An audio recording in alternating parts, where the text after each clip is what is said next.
నెల్లూరు జిల్లా పొదలకూరులోని శ్రీ వీర అభయాంజనేయ స్వామి దేవస్థానంలో గిరిజన సేవా సంఘం ఆధ్వర్యంలో నిర్వహిస్తున్న జయంతి వేడుకలకు మాజీ మంత్రి కాకాని గోవర్ధన్ రెడ్డి హాజరై స్వామివారిని దర్శించుకున్నారు. ఈ సందర్భంగా కాకాని మాట్లాడుతూ ఎంతో ప్రాచీనమైన ఈ దేవస్థానంలో జరిగే జయంతి వేడుకలకు పొదలకూరు ప్రాంత ప్రజలతో పాటు ఇతర ప్రాంతాల నుంచి కూడా భక్తులు పెద్ద సంఖ్యలో తరలివస్తారని, ఇలాంటి పవిత్రమైన దైవ కార్యక్రమాల్లో పాల్గొనే రాజకీయ నాయకులు కనీసం దేవుడి సన్నిధి పవిత్రతను గౌరవించాలని అన్నారు. దైవ సన్నిధిలో రాజకీయ విమర్శలు చేయడం, ప్రత్యర్థులపై వ్యక్తిగత ఆరోపణలు చేయడం ఏమాత్రం సబబు కాదని మండిపడ్డారు. అయితే ప్రస్తుత ఎమ్మెల్యే సోమిరెడ్డి చంద్రమోహన్ రెడ్డి మాత్రం ఎక్కడికి వెళ్లినా రాజకీయ ప్రత్యర్థులపై విమర్శలు చేయడమే పనిగా పెట్టుకున్నారని, చివరకు దేవుడి సన్నిధిని కూడా రాజకీయ వేదికగా మార్చుకోవడం దురదృష్టకరమని కాకాని ఘాటుగా విమర్శించారు. రావుల అంకయ్య గౌడ్ మనవడు ఇంద్రసేన గౌడ్ను అడ్డుపెట్టుకుని తాను భూములు దోచేస్తున్నానంటూ ఆరోపణలు చేయడం సబబు కాదని అన్నారు. తనపై ఆరోపణలు చేసే ముందు వాస్తవాలు తెలుసుకోవాలని, నిజంగా తాను అవినీతికి పాల్పడుతున్నానని భావిస్తే ఆధారాలతో నిరూపించాలని డిమాండ్ చేశారు. ఈరోజు మీరు చెప్పినటువంటి మాట ఏదో ఇక్కడ సర్వేపల్లి నియోజకవర్గానికి సంబంధించి అనేక మంది భూములు మాకు సంబంధించినటువంటి వాళ్ళు ఏదో ఆక్రమించారు, రకరకాలుగా మాట్లాడారు.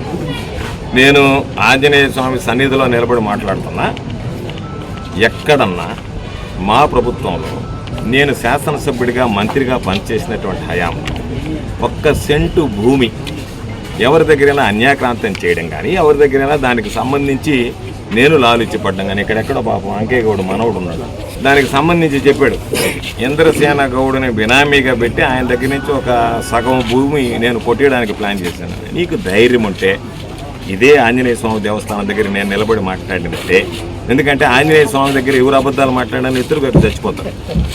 కాబట్టి నువ్వు ఇదే ఆంజనేయ స్వామి దగ్గర నిలబడి నేను కానీ నా కుటుంబం కానీ ఒక లేవుడి దగ్గర ₹1 తీసుకోలేదు పొదలకూరు అని ప్రమాణం చేస్తావా? చెప్తావా? మాట చెప్తావా? ఒకటి.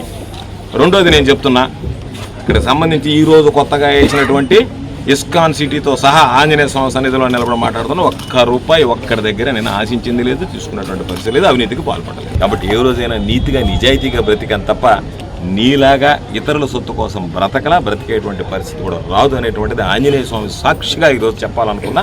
అందుకే ఈరోజు అందరి సమక్షంలో ఆంజనేయుడి సమక్షంలోనే వాస్తవం తెలియజేయాలని ఈరోజు దానికి సంబంధించి మాట్లాడడం జరిగింది. ఆంజనేయ స్వామి సన్నిధిలో ఎవరి దగ్గర ఈ పొదలకూరుకు సంబంధించి లేఅవుట్లు నువ్వేం చెప్పావు, పొదలకూరులో లేఅవుట్లు నివేశారు, అట్లా దోచుకున్నారు, ఇట్లా దోచుకున్నారు అన్నావు. నువ్వు ఈరోజు అధికారంలోకి వచ్చావు, వాటి మీద విచారణ జరిపించు. వాళ్ళ దగ్గర డబ్బులు తీసుకోలేదని చెప్పి ఆంజనేయ స్వామి దగ్గర ఒక మాట చెప్పు, ఎవరి దగ్గర నేను తాకలేదని చెప్పు.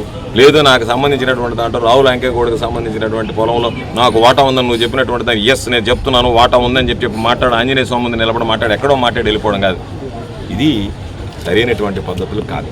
రాజకీయంగా నువ్వు మాట్లాడు, రాజకీయంగా నీకు నేను సమాధానం చెప్పగలను. ఒక దైవ సన్నిధికి వచ్చినప్పుడు ఆ దైవ సన్నిధిలో దైవ చింతనతో ఉండాలి తప్ప నువ్వు వచ్చినటువంటి వాడు నేను ఎంత హుందాగా వ్యవహరించిపోయాను, నీ మీద నాకు ఎన్నున్నా సరే బయట మాట్లాడతాను తప్ప ఆంజనేయ స్వామి పూజ చేసిన తర్వాత మాట్లాడకూడదు. ఒక పవిత్రమైనటువంటి ఆలోచనతో, పవిత్రమైనటువంటి లక్ష్యంతో, పాజిటివ్ ఎనర్జీతో ఉంటాం.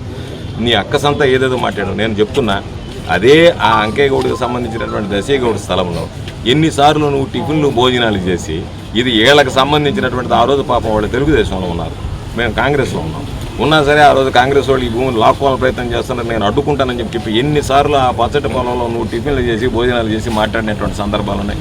అంటే నీ నోరు నీకు అనుకూలంగా ఉంటే ఒక మాట, వ్యతిరేకంగా ఉంటే ఒక మాట చెప్పు. నేను ఎప్పుడు దానికి అనుకూలంగా మాట్లాడలేదు ఆ పొలానికి సంబంధించి వాళ్ళకని చెప్పు. కాబట్టి ఎప్పుడైనా ఎక్కడైనా దేవుడితో పెట్టుకోవద్దు.